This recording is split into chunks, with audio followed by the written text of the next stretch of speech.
Welcome to Radio Who, What, Why. I'm Jeff Schechtman. A couple of weeks ago, over 126 million people voted in America, in spite of the false argument that one vote makes a difference. And yet, after a 16-month campaign, it was as if the election itself was a national catharsis. Like most big elections, it was a gut check. Not a process, as many philosophers would have us believe, about rational choice and policy papers, but about emotion, tribalism, identity politics, and yes, even a form of entertainment and recreation. It's all part of what some would call the voting paradox. And we're going to talk about that today with my guest, Eyal Winter. He's a professor of economics at the University of Leicester, as well as the Center for the Study of Rationality at Hebrew University. He's the author of the previous book, Feeling Smart, While Our Emotions Are More Rational Than We Think.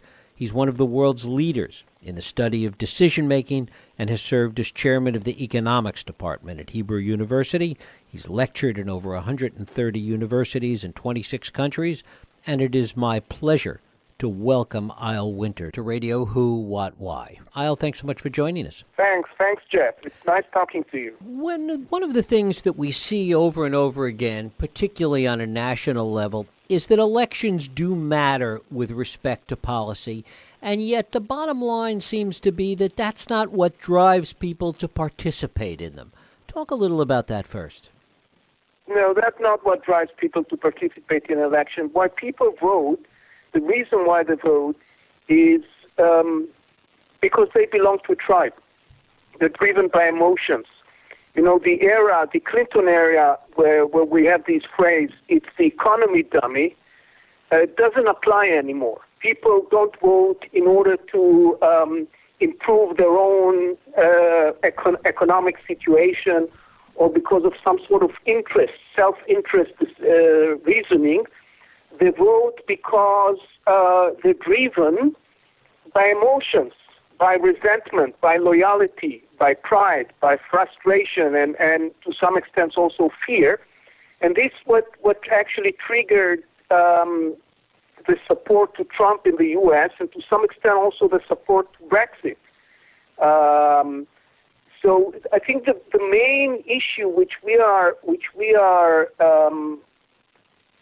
sort of outlooking is this famous German word called Schadenfreude, the joy of having other people suffer. In the last several decades, there is an increasing inequality between those who have and those who don't have, and the way people react to it is by wanting this other group that has more to suffer.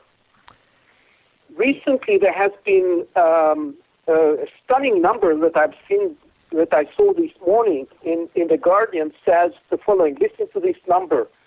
Brexit vote wipes $1.5 trillion off in UK household finances only in 2016 alone. Okay? And you ask yourself, why did these people vote to wipe off so much of their financing? And the answer is that it's not, this loss is not uniformly divided across all the population. It's those who have that pay more. And those who enjoy it are those who voted against it and voted for Brexit. And we have a lot of experimental record that show that people are willing to pay in order for other people to lose, especially when they feel that they are discriminated, that they are treated unequally, that there are people who earn more than them. People are willing to pay to make other people to lose. People are willing to some extent burn money, prefer to burn money than having this money goes to the other people who are richer than them. And this, I think, what triggered both the support to Trump in the U.S. and the support to Brexit in the UK, and potentially the forthcoming support to right-wing parties in other countries in the EU. Is this something that is a modern phenomenon? Is it something that is a part of our politics and of globalism today? Or is this something that, in your view and in your research, is simply wired into democracy? It's a recurrent phenomenon. It's not something totally new. I mean, resentment towards people who are doing better, substantially better, has been around for ages. This was the cause, to some extent, this was the reason for the communist revolution in the beginning of the 20th century in the Soviet Union.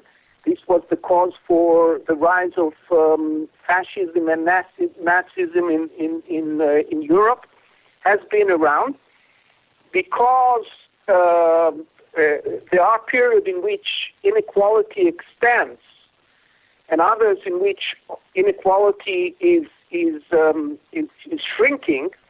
You tend to see this phenomena in periods in history where inequality is more pronounced, and unfortunately, we are in such an era now, and this is to some extent the reaction to this era. One of the things that your research points out is the way in which the connection that moral choices and moral philosophy impact voting choices in ways that we might not expect. I think there is ideology plays a substantial role in voting. Ideology is also something that connected to emotions and to moral sentiment, but it's not coming really from the rational aspect of moral sentiment. It's coming more from for feeling as part of a tribe, feeling as part of a group, identity. Wanting to identify with a group that think like you and belong to your thought, your ideology. So it's not very much coming from a rational attitude to moral sentiment. It's more coming from ideology that is hardwired in emotions. Is this why cultural issues have become such a large part of our politics today? Yes, because cultural linked very strongly to ethnicism, where you came from, what your background, and ethnicism is something that connects very, very strongly to identity, and this is why. It plays a substantial, both ethnicism and cultural in general, plays a substantial role in people decisions about voting. It turns out that people vote very similarly within families, for instance, and within social groups. So it's very much a question: where do you belong? Who you feel yourself being part of. One of the things you talk about is this idea of ideology, that we have this craving for ideology, that we need to attach to ideology, but it's not ideology in the rational way or the philosophical way we might think about it, but that it is deeply embedded in emotion. Yes. I mean, there's some startling research evidence coming from political scientists who work together with geneticists that show that to some extent genetics can have some predictive power on whether you're going to vote right or left, whether you're Republican or Democrat. And this is quite startling, but if you think about it, it's not that surprising because we know that genetics has to do with personality. And we know that left and right are emphasizing different personality issues. Left is about solidarity, is about community, is about sharing, whereas right is about authority, to some extent about individualism. So people are trying to match their personality to ideological trends, and this actually get them either to identify with left or right, depending on who they are. People try to match their identity or match their personality also to a political figure. So people who voted for Trump, to some extent, are similar in their personality to whatever Trump is representing. So, it boils down to identity and personality, and these are the issues that actually affect our decision about where to vote or to whom to vote more than our own interest. And this is to some extent worrying, because you want people to vote for somebody who is making the right decisions in terms of substance, not in terms of abstract ideology. But this is not going to happen. Given that, what are the chances? Why do politicians even try to persuade voters? If minds are so set, given those outside forces that you're talking about, what are the chances of even persuading anyone to vote differently than they might have started out at the beginning of an election campaign? Not much. If you notice in the recent election, also both in the U.S. and in the case of Brexit, there hasn't been a major population that moved from one side of the map to the other side of the map because of some people or some newspaper or media or candidate convincing the major part of the voters that his or her policy makes more sense than the other one. So this is not happening, okay? I think a lot of money is wasted on campaign, and campaign is actually is not effective. People, at least not in these recent elections, people are basically convinced about who they want to vote from the outset, and it wouldn't change. Okay, there are some people who are borderlines. It's hard to estimate the how significant this population is, but those people, and this is the vast majority who were more or less convinced at the beginning of the campaign, will remain convinced at the very end, and so to some extent, campaigning is a waste of money. Talk a little bit about this notion of entertainment and the way in which that also plays a role in how people feel about participating in the voting process, that it has this kind of recreational aspect to it. Right. I mean, I have a research done with a colleague, Esteban Clor, in which we examined turnout behavior in U.S. election for governors, and what we found out that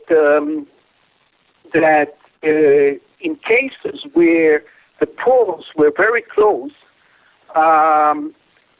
turnout logically was much more substantial than in cases where there was a big gap between the winning party and the losing party. However, the most interesting finding that we made is that in those cases in which the polls were close, it was more those supporters of the majority party that turned out. Okay? Mm-hmm. And when we try to interpret this result, the best explanation that we found is that showing up, turning out for the election, is to some extent similar to showing up to a football match or a baseball match. First of all, you'll be more incentivized to attend if you expect the game to be interesting, and the game will be interesting if the two parties, if the two teams are very close in power. Okay? which is exactly what we see in elections.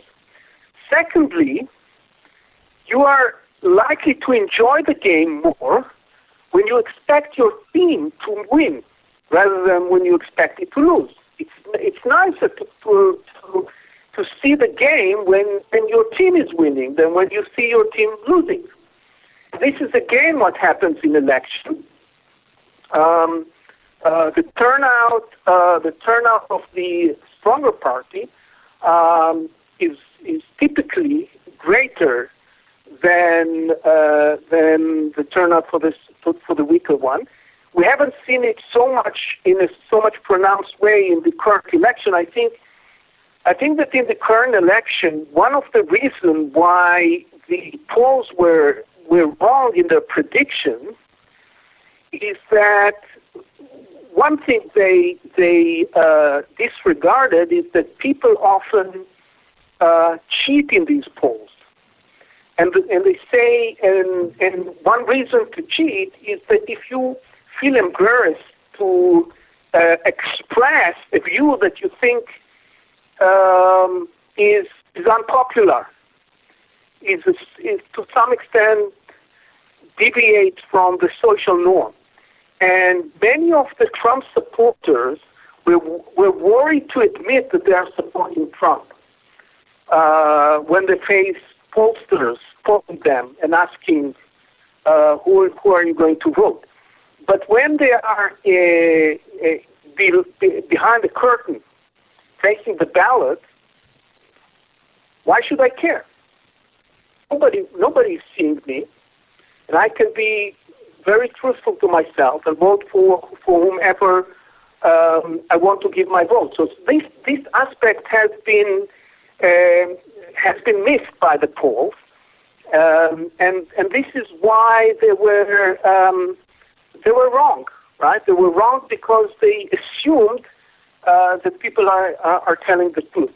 There's a very nice experiment that was conducted several years ago here in Israel, where a statistician was conducting a poll one day after a national election, asking people. He actually conducted a huge poll, following all the statistical requirement for an absolutely high quality poll, but asked only one question. And this question was, did you turn out to vote or not? And about 90% of the people answered, yes, of course. And when he looked at the actual turnout, it turned out that it was about 60%. So this shows you that about 30% were cheating. And of course they were cheating because it's not nice to say that you didn't turn out. You're supposed to turn out. People expect you to turn out. And likewise, many people felt that it's not nice to say I'm a true supporter of Trump. Who wants to admit that he or she, especially she, is going to vote for somebody who is actually a sex offender for one reason, right? And this is something that I think has been missed totally by the polls. One of the ironies in this is this idea that while ideology is emotion-based, as we've talked about before, that those that are elected claiming a specific ideology often get boxed in by having to be true to that ideology, even though that was not the driving force that ultimately elected them. Yes, I think are eager to some extent to show ideology because voters are suspicious about politicians for good reasons. And politicians, through histories, have a bad record of caring for their own interests, starting by appointing people who are close to them down to being corrupt, totally corrupt. And voters, to some extent, perceive ideology as the proof that the person, the politician, is going to care for them rather than caring for his own interests. This is obviously wrong. And quite often, politicians tend to portray themselves as being ideological in order to satisfy this craving by voters for ideology. But they manage to cheat quite effectively those voters that are desperate for ideology as a proof of the sincereness of the politician. Is there a cyclical nature to any of this when we have gone through periods where political decisions have been ruled so powerfully by emotions as opposed to any kind of rationality? Do we then follow that with periods of rationality? I think politics and social life in general runs in cycles. Also economics, we talk about business cycles and economics, but there is also political cycles. And there are periods in which emotions drive us to such dark corners in life, such as take Europe, 1939 to 1945, that afterwards we become stubborn and we actually say, we don't say, but we act in a more rational and more reasonable manner, okay? And sometimes you need this history shock or political shock in order to discipline people and make them realize that things can go very dark when emotion alone determine politics. And hopefully things this time won't become that dark, and people will become sensible again. But yes, politics is running in cycles, not only in terms of emotions versus rationality, but also in terms of right versus left, Republican versus Democrats, Labor versus conservatives, and so on and so forth. So people get disappointed from one type of voting, from one trend of voting when it doesn't work out, and they seek alternatives that might work better. And this is the real hope at the end of the tunnel, that when things go wrong, people eventually will behave differently and correct things. That has been done since the beginning of history. Eyal Winter. Eyal, thanks for being with us here on Radio Who, What, Why. Thank you, Jeff. I enjoyed it. Thank you. Thank you for listening and joining us here on Radio Who, What, Why. I hope you join us next week for another Radio Who, What, Why podcast. I'm Jeff Sheckman. If you like this podcast, please feel free to share and help others find it by rating and reviewing it on iTunes. You can also support this podcast and all the work we do by going to whowhatwhy.org/donate.